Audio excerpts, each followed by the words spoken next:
Hello everyone, I'm Zia Ahmad and I'm involved in training and development of supply chain management. Today I will be discussing failure modes and effect analysis, commonly called FMEA. But wait, anyone can ask a question here that why we should be discussing failures and not about success? Or is it really important to discuss FMEA? To answer this, if we know about all chances of our failure or risks from beginning, then we will be able to either eliminate or evade them and be better prepared.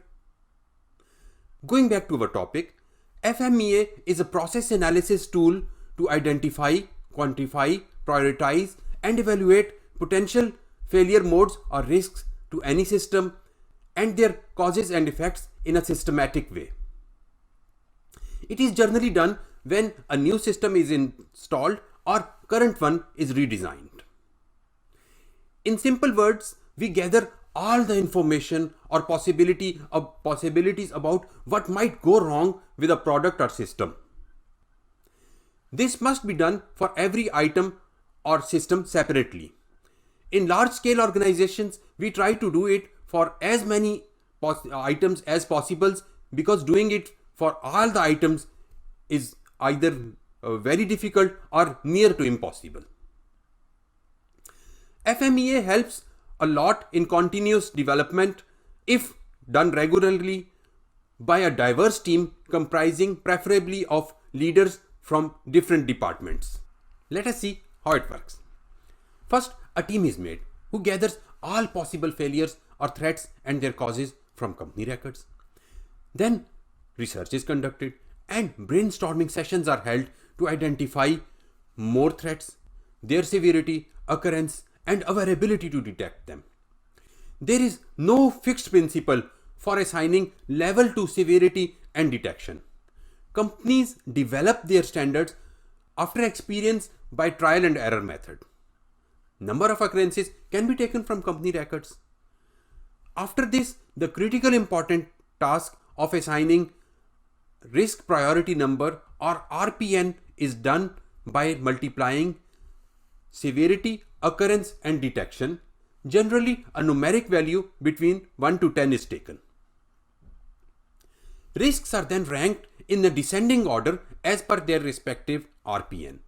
So, threats or risks which can affect us most come first and with less in the end. Once all potential failures or risks are listed, then actions are suggested to eliminate them or reduce them and keep them within our desired level. The team evaluates all suggestions and finalizes appropriate steps with mutual consensus.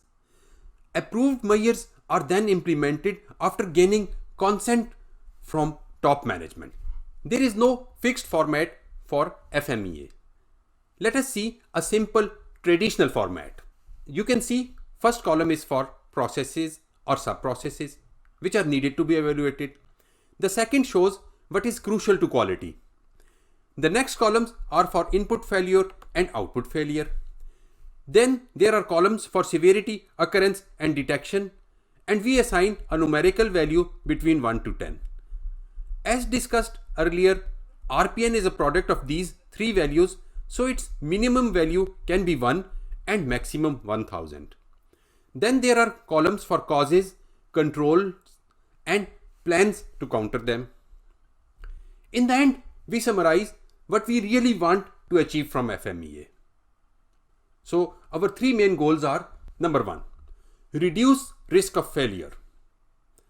Number 2, ensure failures are detectable before occurrence. And number 3, prevent failures from happening. I hope you have enjoyed my video. Please feel free to send me any suggestions for improvement. Thank you.